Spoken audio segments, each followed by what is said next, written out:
রাজধানীতে গত মাসেই খুন হয়েছে ২৮ জন, যা জুলাই আগস্ট হত্যাকাণ্ড বাদে ৬ বছরের মধ্যে সবচেয়ে বেশি।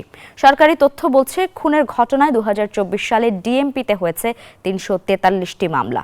আর অপরাধ বিশ্লেষকরা বলছেন, একে তো এখনো পুরো মনোবল নিয়ে কাজ করতে পারছে না পুলিশ, অন্যদিকে বাড়ছে লুট হওয়া অস্ত্রের ব্যবহার, যে কারণে দিন দিন বৃদ্ধি পাচ্ছে খুন খারাপির মতো ঘটনা।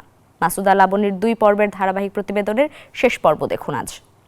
ওর বন্ধু যখন আমার ফোন দিছে, আন্টি আপনি মেডিকেলে আসেন ইমার্জেন্সিতে, আমি বলছি কি হয়েছে, বলে আপনি চালু আসেন। গত 30 ডিসেম্বর মোহাম্মদপুরের শাহজাহান রোডে খুন হন সবজি বিক্রেতা সজীব। কি কারণে নির্মমভাবে খুন করা হয় ছেলেকে জানেন না তার মা নাসিমা। ছোট্ট এই ঘরেই ছিল সজীবের বসবাস। দিশেহারা স্বজনদের এখন দাবি সুষ্ঠু বিচার।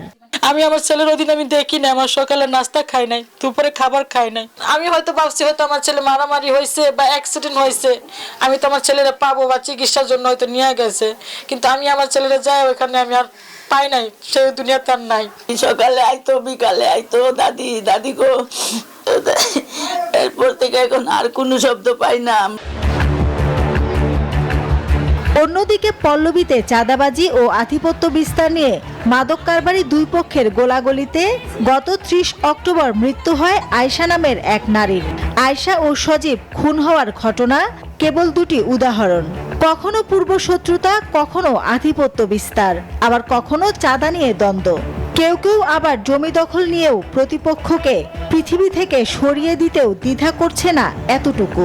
শুধু তাই নয়, আগস্টে লুট করা অস্ত্রেও করা হয় খুন। ঢাকা মেট্রোপলিটন পুলিশের তথ্য ঘেঁটে দেখা যাচ্ছে, গত 3 মাসে রাজধানীতে 71টি খুনের ঘটনা ঘটেছে, আর গেল মাসে খুন হন 28 জন। অন্যদিকে পুলিশ সদর দফতরের গত 6 বছরের অপরাধ ডাটা পর্যালোচনায় দেখা যায়, খুনের ঘটনায় সবচেয়ে বেশি মামলা হয় 2024 সালে, সংখ্যাটা 343।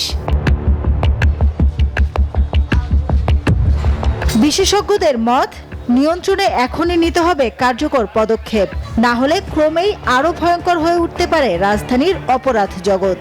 থানা থেকে অস্ত্র লুট হয়েছে, সেই অস্ত্রগুলোর সকল অস্ত্র তো এখনো পর্যন্ত উদ্ধার করতে পারেনি। তো যে অস্ত্রগুলো এখনো আছে, সেই অস্ত্রগুলো তো এইভাবে অপরাধপ্রবণ কাজেই ব্যবহার হবে, খুনের ঘটনায় ব্যবহার হবে, চাঁদাবাজিতে ব্যবহার হবে। তবে ডিএমপির দাবি, সব সংকট কাটিয়ে উঠছেন তারা। উল্লেখযোগ্য বা এরকম আতঙ্কিত হওয়ার মতো বিষয় নয়। আমরা আত্মতুষ্টিতে ভুগছি না, মোটামুটি আমরা বলতে পারি এটা স্থিতিশীল অবস্থা রয়েছে। শুধু খুনের ঘটনাই নয়, দেশীয় অস্ত্র নিয়ে এলাকায় এমন শোডাউন, ছিনতাই ও ডাকাতি সহ অন্যান্য অপরাধ বেড়ে যাওয়ায় আতঙ্কে দিন কাটছে নগরবাসীর। মাসুদা লাবণী, নিউজ 24, ঢাকা।